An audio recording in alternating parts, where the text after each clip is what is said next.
Today we'll be starting with our first chapter, which is Introduction to Heron's Formula, and this is chapter number 10th of class 9th if we follow CBSE curriculum. So, Heron's basically एक हमारे mathematician थे जिन्होंने हमें area of triangle का एक नया formula दिया था. अभी तक जो आप फॉर्मूला यूज़ करते आए होंगे that would have been this: area of a triangle is half into base into height, half into base into height. अब बात है कि बेस क्या होता है और हाइट क्या होती है. कई लोगों को लगता है कि एक ट्रायंगल हमने बनाया है ऐसे, और ये जो नीचे वाला होता है बेस होता है. देखो, ये बात गलत नहीं है पर सही भी नहीं है. इसकी कोई भी साइड बेस हो सकती है, ये भी बेस हो सकती है, ये भी बेस हो सकती है. मैंने अगर इस ट्रायंगल को उल्टा कर दिया तो बेस ये बन जाएगा, और फिर एक और बार कर दिया तो बेस ये बन जाएगा. अभी जैसा बना हुआ है तो बेस आप ये बोल रहे हो. तो बेस वो होता है जहाँ पे मैं एक परपेंडिकुलर लाइन खींच दूँ और उसको बोलूँ कि ये इसकी हाइट है. राइट?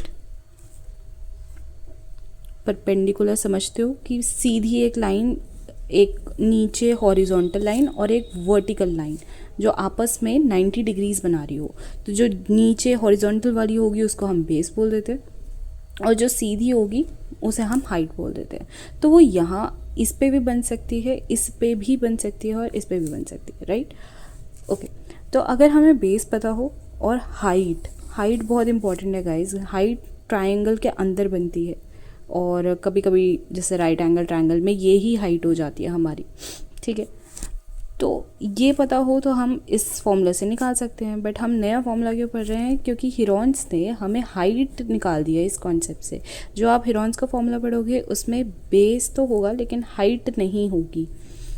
आपको इस चैप्टर में जितने भी क्वेश्चंस मिलेंगे उसमें बेसिकली आपको तीनों साइड्स ऑफ द ट्रायंगल पता होगा, या कुछ ना कुछ ऐसा मेथडोलॉजी होगा जिससे we can derive the 3 sides of the triangle.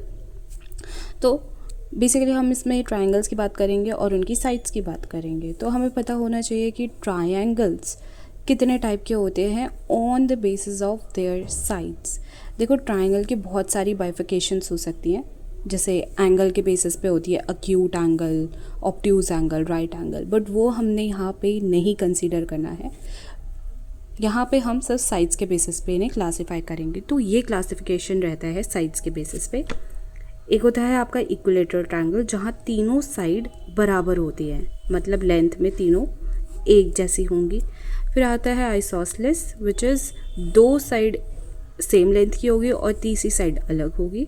And then comes scalene, which means all the 3 sides are of different lengths. Right? तो हिरोन्स का फॉर्मूला क्या आया? उन्होंने बोला हिरोन्स फॉर्मूला इज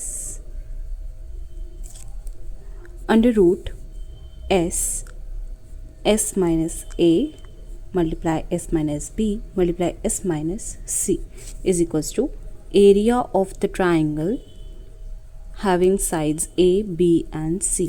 Now मैं इसे डिकोड करती हूँ. What is s? S here stands for semi perimeter. Right? अब सेमी पेरीमीटर क्या होता है? पहले बताओ पेरीमीटर क्या होता है. मैं ऑफलाइन पढ़ाती थी एंड बच्चों को ये नहीं पता था कि पेरीमीटर क्या होता है. Guys, I am sorry, peri करके मुझे पेरी ही याद आया. It's parameter. पैरामीटर होता है. हाँ, तो पैरामीटर क्या होता है? कोई भी फिगर है, नॉट ओनली ट्रायंगल, आपकी क्वाड्रिलेटरल भी हो सकती है, या फिर सर्कल मत लाना, सर्कल को सर्कमफ्रेंस बोलते हैं. Only the figures with straight lines. कोई भी हो, कोई भी आपका पॉलीगन हो, अगर आप उसके सारे लाइंस की लेंथ को ऐड कर देते हो ना, तो उसको हम बोलते हैं पेरीमीटर. जैसे ट्रायंगल के केस में 3 लाइंस होती है, 1, 2 एंड 3. अगर आप इन तीनों को ऐड कर दोगे ना, जैसे ये मान लो A है, ये लेंथ, ये B है, ये C है, आप जब इन तीनों को ऐड कर देंगे तो हम बोलते हैं ये आ गया इसका पैरामीटर. राइट? अब सेमी पेरीमीटर क्या होता है? सेमी माना आधा. तो जब इसको आप बाय 2 कर देंगे तो वो आ जाएगा आपका semi perimeter, which is denoted by S. तो अब सेमी पेरीमीटर समझ में आ गया होगा. It is side number 1 plus side number 2 plus side number 3 of a triangle divided by half, right.